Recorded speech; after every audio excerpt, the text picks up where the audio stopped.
head through the course of the day. Elsewhere it's dry and it's certainly feeling a bit warmer. Temperatures will peak in the high teens, 18, 19 degrees Celsius for southeast England and central southern England too. Now, the high pressure keeps us largely dry, but it does move eastwards, allowing weather fronts to move down from the northwest. And this more active front on Thursday could possibly stall, and some of this rain is likely to pep up at times too. So turning a lot more unsettled by the end of the working week, and then cooler with more of a northerly breeze developing as we go into next weekend.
This is BBC News. Welcome. Whether you're watching here in the UK or around the globe, I'm Lucy Hockings, live in Westminster. Our top stories.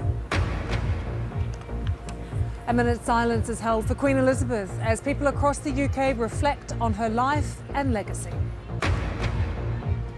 President Biden pays his respects at Queen Elizabeth's lying in state and later made this moving tribute. Our hearts go out to you, and you were fortunate to have had her for 70 years. We all were. The world's better for her. Hundreds of world leaders and dignitaries have attended a reception at Buckingham Palace, hosted by King Charles, ahead of his mother's funeral on Monday morning.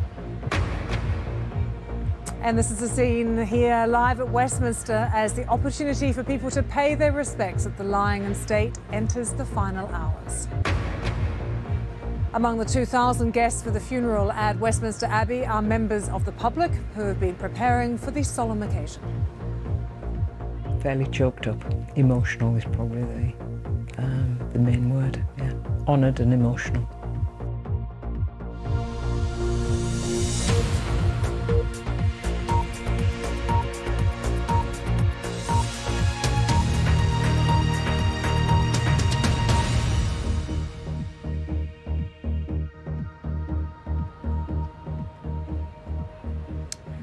The BBC's tribute to Queen Elizabeth.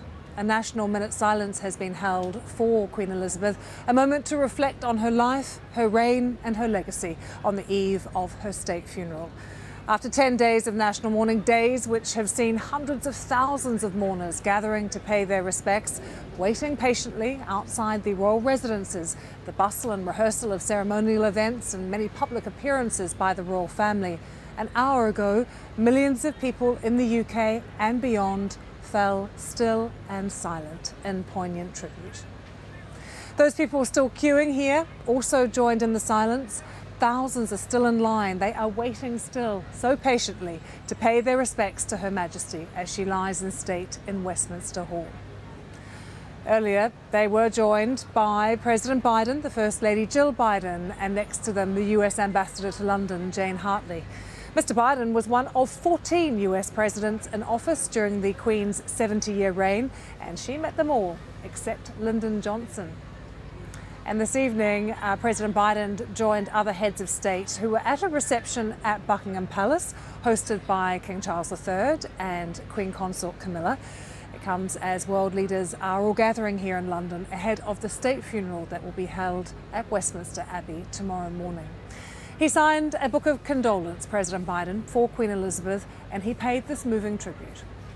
When the Queen had us to the castle for tea and